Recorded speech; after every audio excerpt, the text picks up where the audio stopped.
Eh ben, merci beaucoup, Natacha. On est tout à fait ravis de vous accueillir dans ce nouveau webinaire. Et juste pour partager avec vous, Serdar Archimax, c'est quoi? Bien, c'est quatre marques avec une vision commune. C'est d'abord une entreprise qui s'est structurée en perma-entreprise sur le modèle de la permaculture. Donc, on est très, très engagé en termes de RSE, évidemment.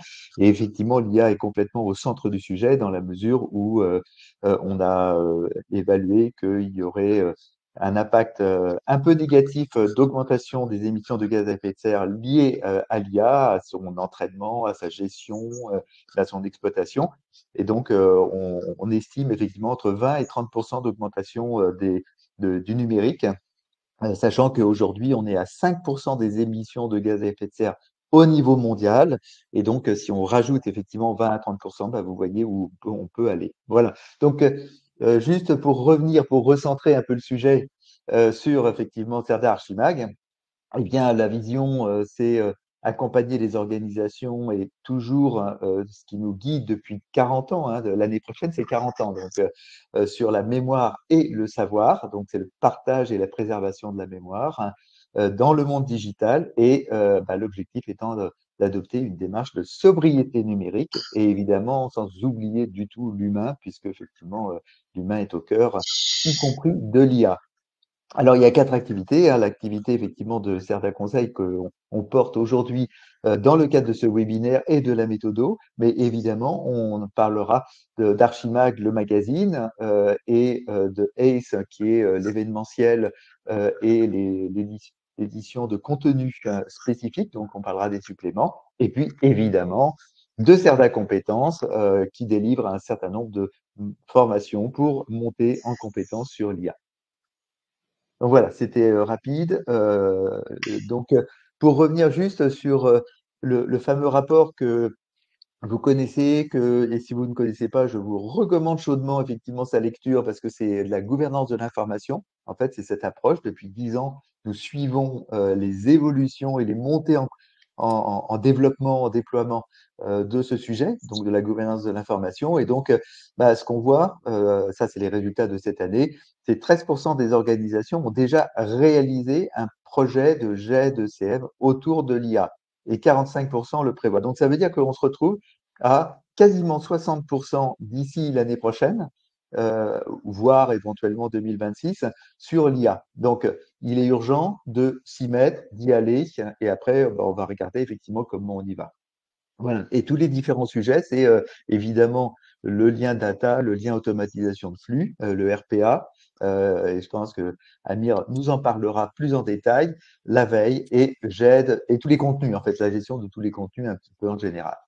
Donc voilà, ça c'est le premier point. Le deuxième point, c'est l'IA, on regardait à quoi ça servait et aujourd'hui, on le voit vraiment bien au niveau même du groupe CERDA. Au niveau du groupe CERDA, c'est 100% des personnels et des salariés de groupe CERDA qui effectivement utilisent l'IA quasiment au quotidien. Donc l'année dernière, c'était pas du tout 100% et l'année précédente, c'était 3, 4 personnes, pas plus. Donc c'est vraiment rentré de manière extrêmement rapide. Donc, du coup, on est sur des augmentations extrêmement importantes, 35% par rapport à 2022, etc.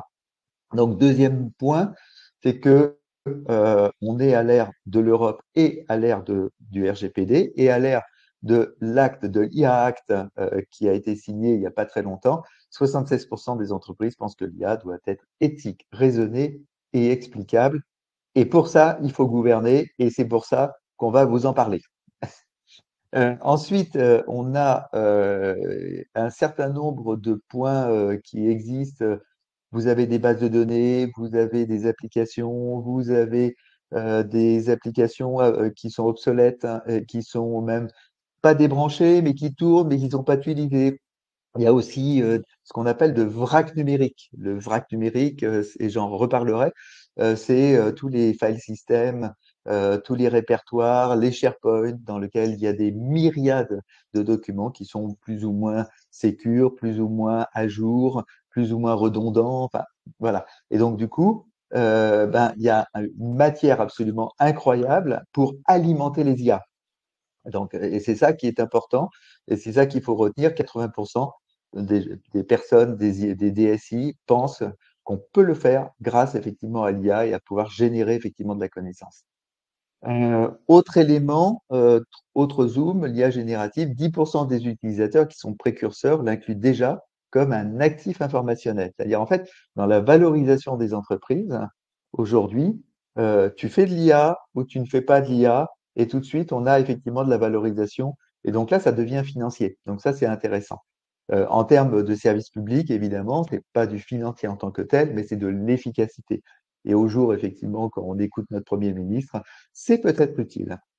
Et enfin, là, par les sujets qui fâchent, hein, parce qu'il en faut un petit peu, puisqu'on va les contrecarrer, 50% des projets IA en retour d'expérience échouent aujourd'hui parce que souvent, c'est une approche technique, c'est-à-dire bah, on met un outil et puis on voit ce que ça donne.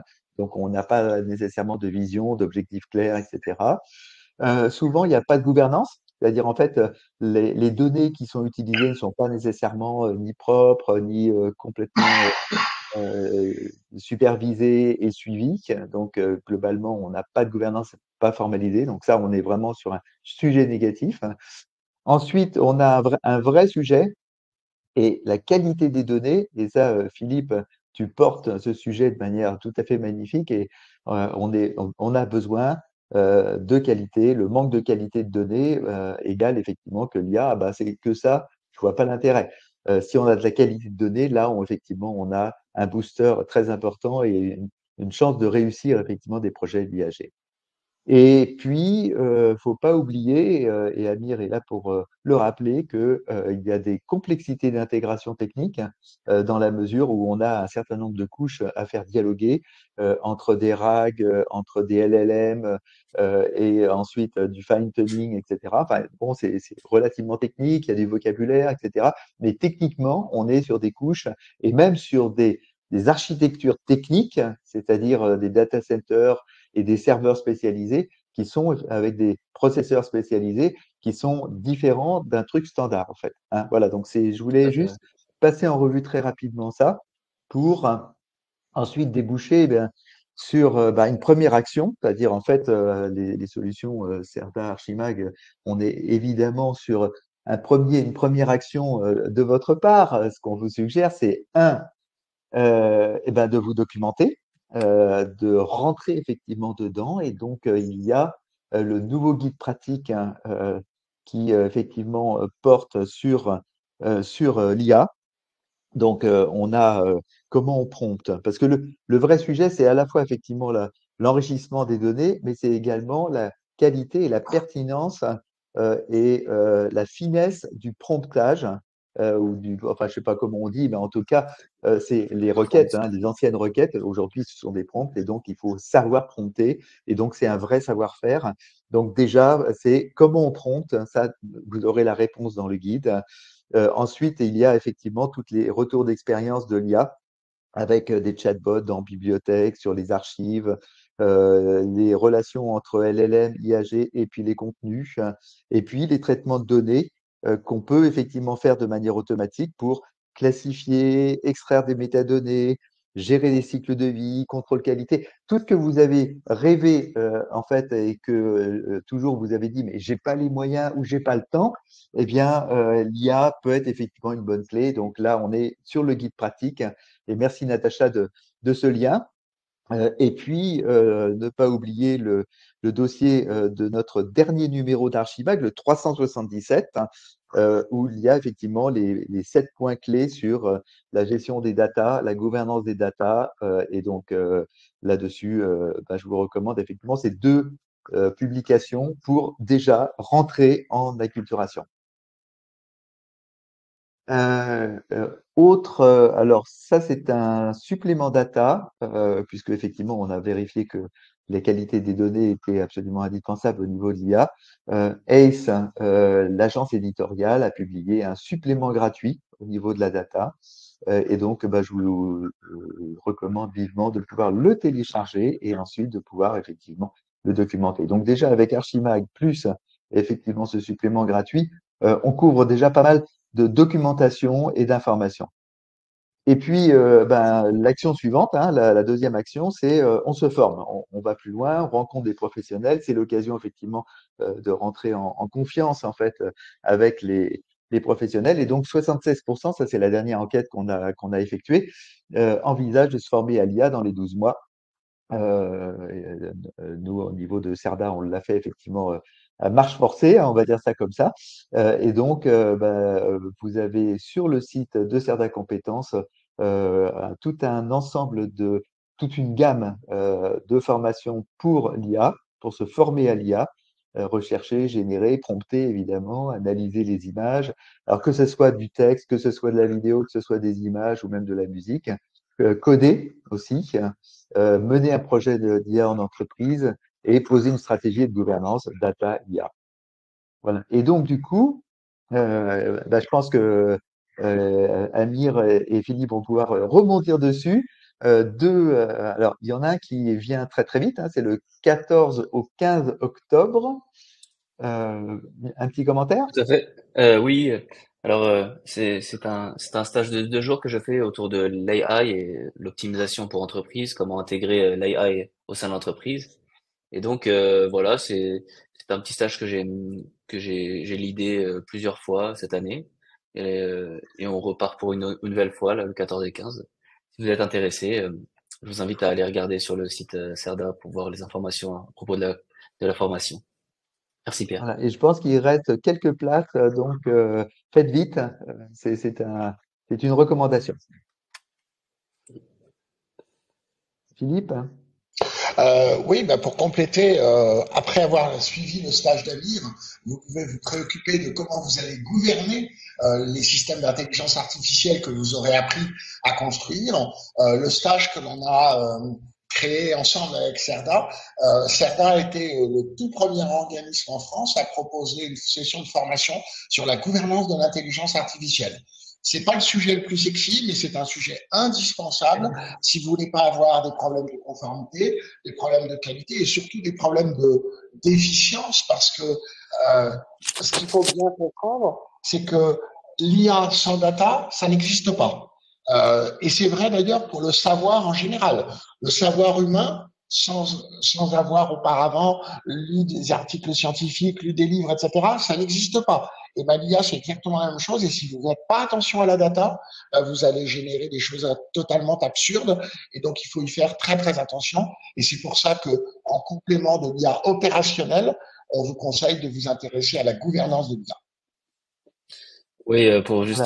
pour juste pointer ce, ce point, c'est l'IA n'est que le reflet de sa donnée, hein. Pour ça, c'est très clair et on peut très rapidement voir les résultats d'une mauvaise data sur une intelligence artificielle.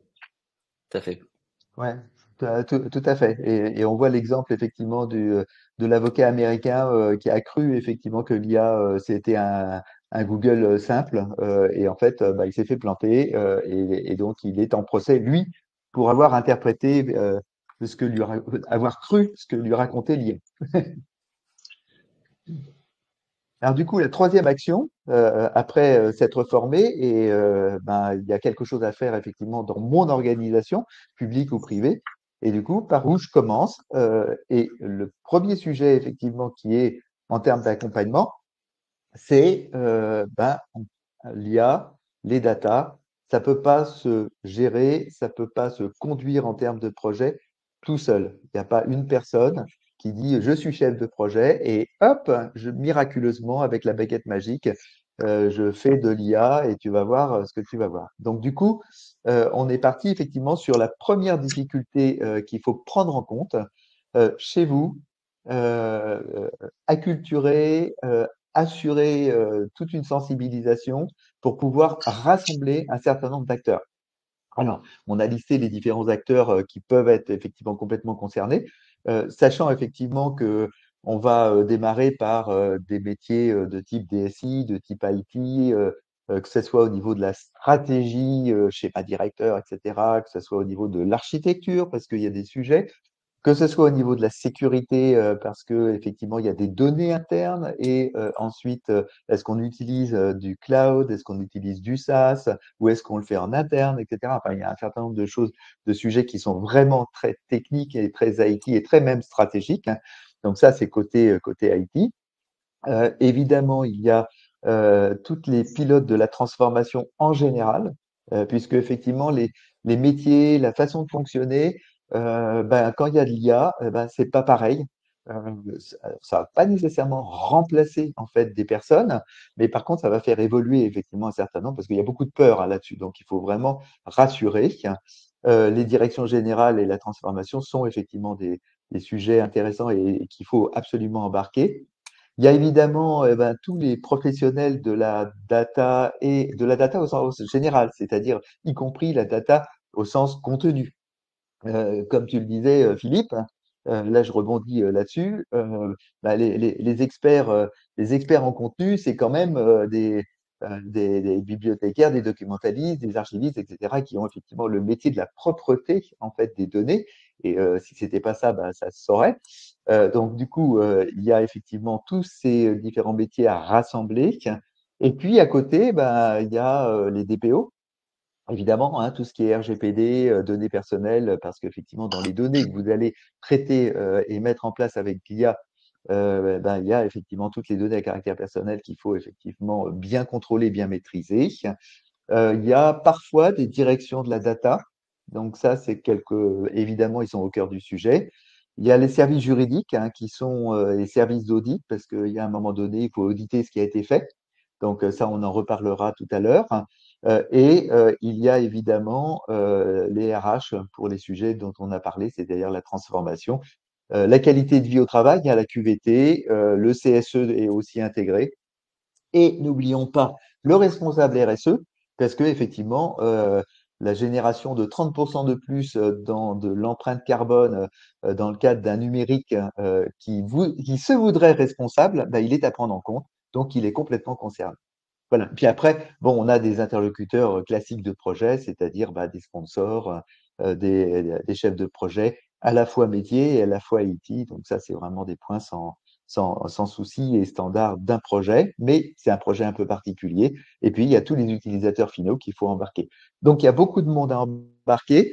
J'en dis pas plus dans la mesure où l'essentiel, c'est d'en avoir conscience et d'être en capacité de pouvoir effectivement avoir une action de sensibilisation et d'embarquement.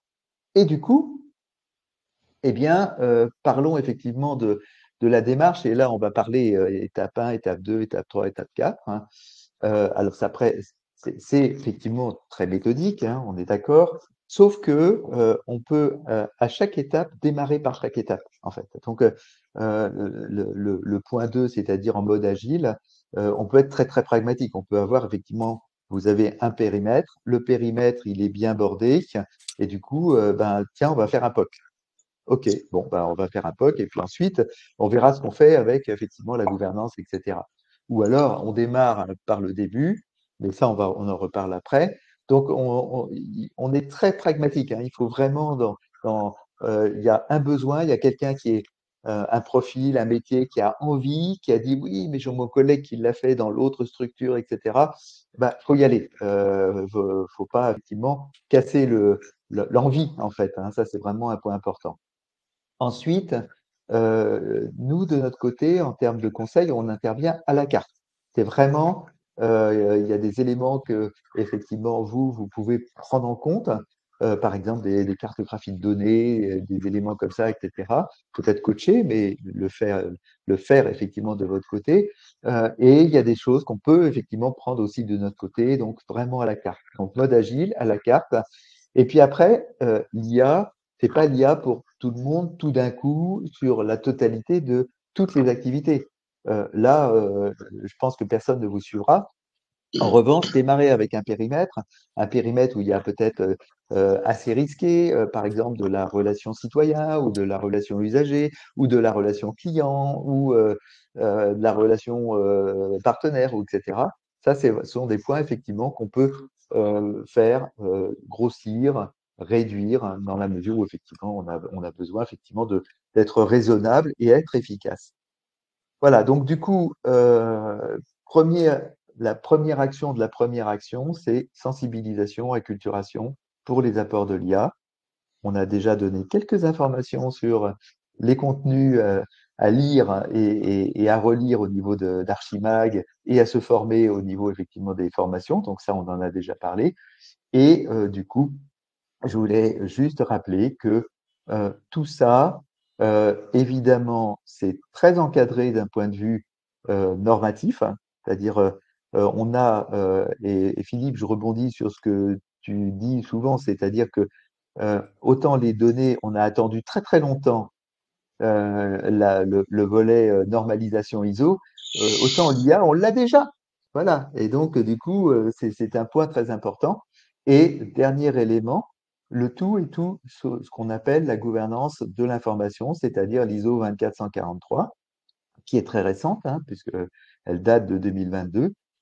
Et donc là, on est en train d'écrire, parce que CERDA participe également effectivement à cette normalisation. On est en train effectivement d'écrire le comment, c'est-à-dire la version j'applique ensuite cette norme et comment on va appliquer cette norme. Donc voilà, voilà cet élément très très rapide de façon effectivement à rentrer un peu plus dans le détail sur les deux grands volets, encore une fois en mode agile et de manière pragmatique, le cadrage, ce qui est effectivement où on va, et la mise en œuvre. Du coup, Euh, première étape, cartographie des besoins. Philippe, je te laisse rebondir là-dessus. Alors oui, la cartographie, et je voudrais faire une analogie par rapport à ce que tu disais à l'instant sur la méthodologie. Il est clair qu'aujourd'hui, en 2024-2025, si on arrive dans une entreprise, on dit, ah, première chose, faut faire de la gouvernance, faut faire des chartes, faut faire des plans, faut faire... Non, c'est pas comme ça qu'on fonctionne. On a besoin, comme tu disais, d'être agile, d'être efficace. Donc, on a tendance parfois à faire avant d'encadrer. Ce qui n'est pas non plus la bonne méthode. Donc, en fait, il faut qu'on trouve un système intermédiaire. En fait, on va avancer les deux en parallèle. Si je prends une analogie, il y a très longtemps, quand j'ai passé le permis de conduire, il fallait d'abord passer le code et on mettait pas les pieds dans une voiture avant d'avoir le code. Et c'était pas forcément le truc le plus amusant. On avait envie de commencer à conduire. Et puis, on a mis en place la conduite accompagnée. La conduite accompagnée, ben, ça permet de commencer à pratiquer tout en passant en parallèle un certain nombre d'examens théoriques et donc finalement d'avancer les deux en même temps. Et bien la gouvernance et l'IA et la donnée, c'est la même chose. C'est-à-dire que je vais pouvoir, comme tu le disais, cartographier des besoins, des usages métiers et puis ensuite commencer l'époque tout en parallèle en mettant en place petit à petit une démarche de gouvernance que je vais appeler plus une démarche de gouvernance sous forme de puzzle, c'est-à-dire qu'on ne va pas prendre de la ligne 1 à la colonne A et puis aller jusqu'à la ligne Z. On va faire les choses au fur et à mesure. Bah tiens, telle idée de POC nous amène à parler de données clients ou de données sur les citoyens, donc on parle RGPD. Tiens, tel POC nous amène à parler de modèles d'IA et donc hop, on parle de mesures de la dérive des modèles, etc. Donc on le fait de manière très agile et on avance les deux sujets en parallèle. Par contre, un conseil à donner, hein, c'est ne vous lancez pas dans des dizaines de POC sans du tout mettre en place en parallèle une démarche de contrôle et d'organisation, parce que là, vous pouvez avoir des grosses surprises et des mauvaises surprises en matière de conformité avec la réglementation, en matière de dérive de modèles, en matière de qualité de données, etc. N'oubliez pas, comme on le disait juste avant, que la qualité de la donnée, c'est de la qualité de la donnée que va dépendre la qualité des résultats que vous allez sortir. Il n'y a pas de miracle si je n'ai pas de données de qualité et que je ne les ai pas cartographiées et que je n'ai pas fait coller mes besoins avec les données, ben je prends des risques énormes sur la qualité de ce qui va sortir. Donc la première étape, en effet, c'est de dresser cet état des lieux de qu'est-ce qu'on a, qu'est-ce qu'on aimerait faire un petit peu un plan, et puis faire coller les sujets IA avec les sujets data, etc., et d'avoir cette vision générale. Et je rebondis effectivement sur l'aspect cartographie des besoins et cartographie des données, en fait. sur la notion de vrac numérique. Aujourd'hui, il y a dans les organisations, que ce soit publiques ou privées, énormément, mais quand je dis énormément, c'est quand même c'est très très vrai, à la fois des applications qui sont obsolètes, qui tournent encore, qu'on laisse tourner parce qu'on ne sait jamais, donc elles ne sont pas décommissionnées, donc elles occupent des serveurs. Il y a plein de données dedans qui peuvent être effectivement extrêmement utiles pour alimenter de l'IA. Ça, c'est un premier sujet. Et puis, il y a un deuxième sujet qui est SharePoint. C'est un vrai sujet. SharePoint ou les serveurs, les répertoires, les sous-répertoires, etc., etc. Et donc, du coup, au fur et à mesure que les années sont passées, tous les métiers ont accumulé n'importe quoi, parce qu'il n'y avait aucune gouvernance, aucune règle. Donc le n'importe quoi, ben, on se retrouve avec 50, 100 Tera, 200 Tera, etc. Et donc 200 Tera à stocker ou à migrer, c'est juste très compliqué, impossible, ou voire extrêmement coûteux. Donc du coup, c'est très important d'avoir ça en tête. Vous avez tous du vrac. Il y a le vrac déjà effectivement à identifier. Il y a, alors tous les vracs ne sont pas utiles pour l'IA, hein, on est bien d'accord, mais il y a certains vracs qu'il faut nettoyer. Et ce nettoyage aujourd'hui, il y a des outils, des solutions qui sont largement possibles. Il y a des petites solutions open source qui sont effectivement très très dédiées sur effectivement des volumes 1 giga, 2 gigas, 3 gigas, 10 gigas, etc. Mais quand on parle effectivement de Tera ou de centaines de Tera, là, effectivement, ce sont des solutions industrielles. Donc, déjà, bah, ça fait partie de ça. On cartographie, on regarde ce qui est propre, on regarde ce qui n'est pas propre et on avance. Pour compléter ce que tu disais, et je pense qu'Amir va pouvoir compléter également ensuite, qu'on comprenne bien pourquoi ce vrac numérique, il est intéressant, parce que l'IA et l'être humain fonctionnent différemment. Nous, en tant qu'être humain, souvent on prend cet exemple-là, on dit, vous avez un bébé de 3-4 ans, vous lui montrez un chat, deux chats, il a compris ce que c'était qu'un chat. L'IA, de ce point de vue-là, a besoin de beaucoup d'informations. Et ce qui vous paraît peut-être être de la donnée qui n'a plus de valeur parce qu'elle date d'il y a 4, 5, 6 ans, en réalité, elle peut avoir énormément de valeur et être indispensable pour enseigner à l'IA quelque chose. C'est pour ça que ce vrac, il ne faut surtout pas le jeter sans avoir regardé. Et si vous voulez demain mettre en place des IA, ce vrac, il pourra avoir une valeur très importante. Amir, peut-être que tu peux préciser ce que je dis de manière un peu plus scientifique. Oui. Alors déjà, merci Philippe, merci Pierre. Philippe, tu as tout à fait mis le doigt sur un point très important, celui de la donnée. Moi, je passe mon temps à mettre en production des modèles d'AI, à les fine-tuner, à les train, comme on dit. Et la cause de tous mes cauchemars, c'est la data, clairement. À chaque fois, on se retrouve avec des problématiques après avoir entraîné un modèle et en fait, on s'est rendu compte que la data n'était pas consistante ou il y avait un problème, il y avait des biais, des choses comme ça.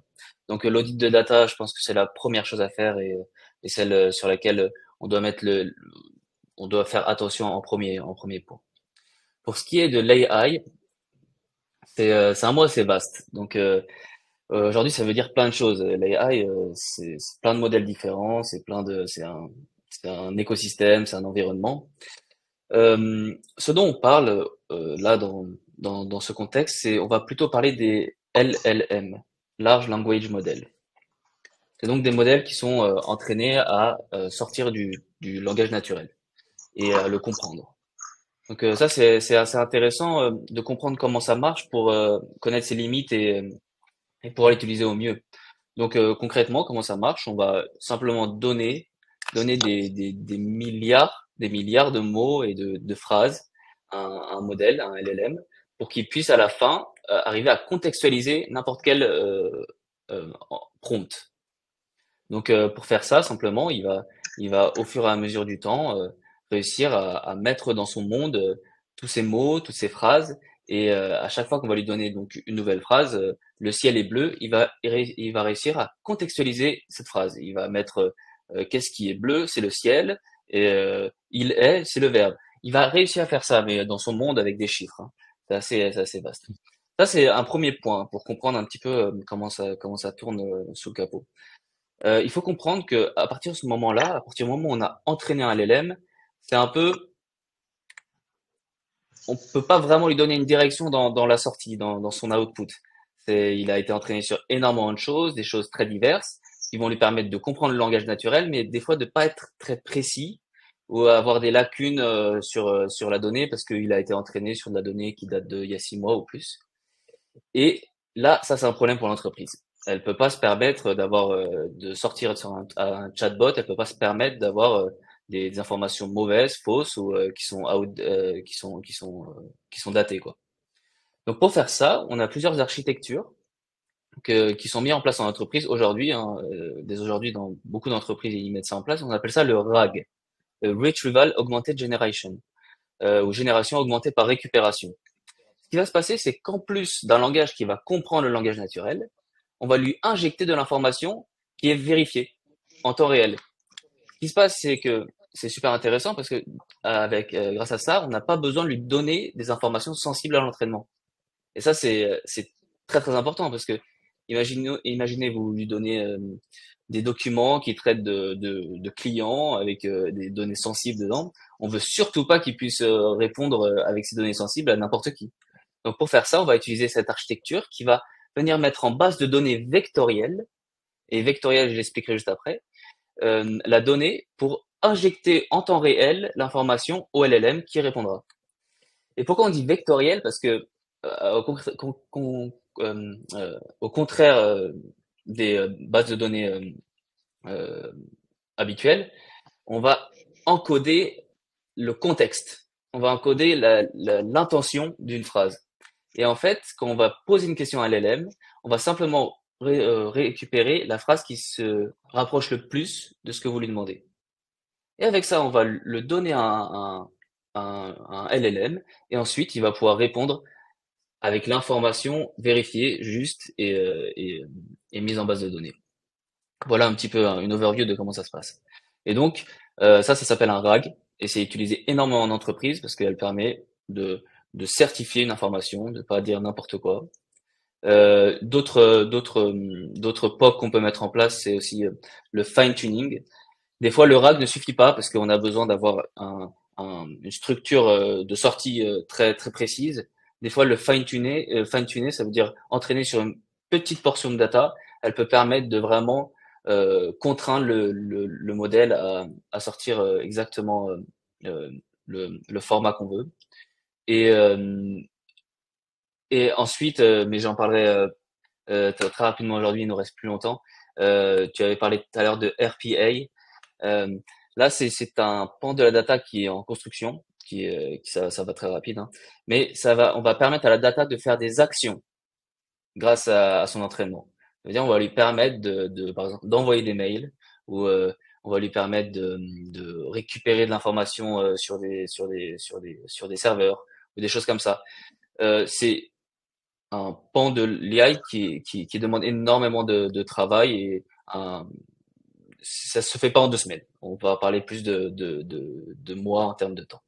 Voilà un petit peu une courte introduction de ce qu'est l'AI en entreprise aujourd'hui. Je te Merci laisse, beaucoup, te laisse Amir. reprendre, Pierre. Voilà, et du coup, effectivement, en rebond, comme tu disais, il y a le point effectivement d'analyse de risque et de documentation effectivement de cette traçabilité de risque hein, qui est absolument fondamentale dans la mesure où, d'une part, quand il s'agit effectivement de prompter et donc d'avoir des retours, hein, des réponses en fait de l'IA et de pouvoir un minimum un tout petit peu filtré parce que effectivement bah, c'est l'humain qui effectivement utilise l'IA, exploite l'IA. Là, quand on parle d'action, le RPA, le RPAI, hein, comme tu l'appelles, eh bien, de manière claire, là, il n'y a plus de filtre. C'est-à-dire, en fait, l'humain n'est plus en filtre, ça part directement en action et donc le risque est évidemment complètement augmenté.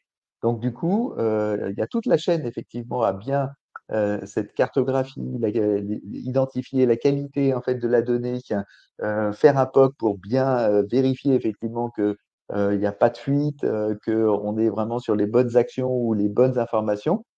Et donc, tout ça est à documenter dans les règles, effectivement, de l'IA Act, etc., de traçabilité, tout simplement. Tout à fait. On t'entend plus, Philippe, hein. On ne t'entends plus, Philippe. Pardon, excusez-moi, j'avais coupé le micro pour éviter les bruits parasites. En effet, juste pour être très pragmatique, ce que tu évoques à l'instant, c'est obligatoire dans le cadre de l'IA Act. Je dois cartographier mes risques. Il y a trois catégories de risques, les risques sur les données, les risques liés au modèle et les risques liés aux usages. Et de ce point de vue-là, on pourrait rajouter dans la liste que tu as mis au-dessus une norme supplémentaire qui est l'ISO 31000 et qui existe et qui permet de mettre en place une gestion globale et intégrée des risques. Elle n'est pas spécialisée dans l'IA, mais c'est toute une méthodologie qu'on déploie pour pouvoir cartographier ces risques-là. Et j'insiste, ça c'est vraiment un point important, on ne peut pas se permettre, alors, on peut développer des POC sans faire une cartographie de risque, bien entendu, mais le jour où Oui. ça sort à l'extérieur, on doit avoir mesuré et cartographié les risques. C'est une obligation légale et une obligation de bonne pratique. Tout à fait. Et en parallèle de tout ça, il y a établissement de la gouvernance, puisque effectivement, bah, une gouvernance, c'est qui s'occupe de quoi, qui est responsable de quoi. Et on a vu précédemment le nombre de types de profils qu'il faut intégrer dès qu'on parle de IA, en termes de métier, en termes d'IT, en termes de DPO, en termes d'archivistes, en termes de documentation, librarian, etc. Du coup, on a besoin de documenter et pour mieux gouverner. Donc voilà, donc du coup, pour effectivement zoomer, une dernier élément et non des moindres, c'est le suivi et l'accompagnement au déploiement, c'est-à-dire bah, les utilisateurs internes sont effectivement complètement accompagnés. D'abord parce que en général, ils connaissent pas bien, ils ont peur et donc ils se crispent sur des choses sur lesquelles effectivement il n'y a peut-être pas lieu. Dès lors qu'on explique clairement et que effectivement la technologie bah, elle est plutôt amicale dès lors que effectivement on l'a fait amicale, hein, parce que il peut y avoir effectivement l'inverse. Et donc du coup il y a un accompagnement RH extrêmement important qu'il faut faire au fur et à mesure. Donc là, tout le sujet, il est vraiment sur le périmètre. Est-ce que effectivement on est, par exemple sur le groupe Serdar Archimax, c'est toute l'entreprise qui est engagée. Donc là, il n'y a pas de problème là-dessus, c'est 100%. Mais quand on parle effectivement d'une structure où il y a de 2000, 5000, 10 000 personnes, évidemment, on ne peut pas traiter le sujet de manière aussi globale. C'est intéressant de poser un peu les principes, mais ensuite, ben, périmètre, quel métier ou quel sous-métier ou quelle tâche de quel métier. Et puis derrière, ben, on sort les données qui vont bien, on sort les LLM, les RAG qui vont bien. Et puis ensuite, on accompagne effectivement les utilisateurs sur les nouveaux usages, etc. L'art de prompter, et je pense qu'on est tous effectivement sur ce type de sujet. Et ce qu'on pourrait rajouter en parallèle sur ce même sujet en conclusion, c'est la mise en place d'un tableau de bord de suivi de l'ensemble de ces étapes, parce que comme tu l'as dit tout à l'heure, il y a plein d'individus impliqués, et donc ce qui est important, c'est qu'ils communiquent ensemble, qu'ils soient au courant de ce qui se passe, et donc au fur et à mesure de la mise en place des POC, on conseille de mettre en place un tableau de bord de suivi de la gouvernance de l'IA, dans lequel tous les sujets qu'on a évoqués sont répertoriés, et il y a aujourd'hui des outils et des modèles pour pouvoir faire ça. Exactement. Merci Philippe. Je rebondis là-dessus. Évidemment, là, on est sur étape 1, étape 2, étape 3, étape 4. On est en mode pragmatique et en mode agile, mais évidemment, un outil de pilotage un peu générique pour avoir un peu une visibilité. Par exemple, il y aura tel périmètre, un tel sujet, la relation usagée, par exemple. Eh bien, relation usagée, on va faire un POC. Donc, hop, on attaque sur l'étape 3, par exemple. Il y en a un autre où ça sera peut-être l'urbanisme ou la gestion, la gestion du patrimoine. Bon, gestion du patrimoine, là, ben, bon, on va regarder si les données, on les a, etc. Donc, on a plein de vrac, donc on a un sujet vrac. Bon, étape 1. Voilà. Donc, du coup, on va vraiment avoir des éléments de vision un peu globale, ça c'est nécessaire, mais en étant extrêmement pragmatique, on coche les différentes cases et puis on avance comme ça. Donc oui, oui, on est complètement d'accord. Pour juste récapituler en fait les clés, alors là, on va pas rentrer dans les détails, mais le premier sujet, c'est identifier les risques. Donc ça, je pense que le message, il est passé, mais en tout cas, faites-le passer chez vous, hein, c'est important. Deuxième message, c'est documenter les protocoles. Donc ça, on est effectivement sur de l'éthique, etc. Mais comme vous l'avez vu, euh, si on peut le faire pendant un POC, pendant un test, pourquoi pas. Mais par contre, au déploiement, c'est obligatoire. Donc voilà, du coup, c'est important. Ensuite, tester et démontrer. C'est-à-dire, en fait, l'IA est tellement nouvelle avec des outils qui apparaissent tous les 15 jours. En fait, tous les 15 jours, il y a des nouveaux outils qui sont les mieux, encore que les mieux, et qui étaient effectivement que la semaine précédente, etc., etc. Donc, du coup, eh bien, c'est tout à fait important de tester, donc de poker, hein, de la preuve de concept, ça veut dire ça, et donc de démontrer que effectivement ça marche et que continue. Donc ça, c'est vraiment trois highlights importants. Ensuite, il y a embarquer et rassurer les équipes. Bon, embarquer, ça, on en a parlé, mais rassurer, rassurer et encore rassurer. Il y a évidemment, c'est comme l'informatique il y a 30 ans ou 40 ans ou 50 ans, ça faisait peur un petit peu à tout le monde. L'IA fait peur quand même encore à pas mal de monde. Évaluer les données et le cycle de vie. Donc ça, c'est qualité des données. Donc ça, bon, on revient pas dessus, fondamental. Et puis, gouvernance.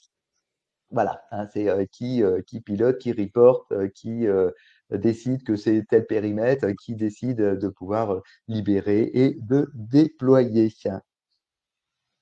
Donc voilà, on arrive à la fin de notre webinaire qu'on a effectivement dans les timings de façon à pas gêner vos emplois du temps.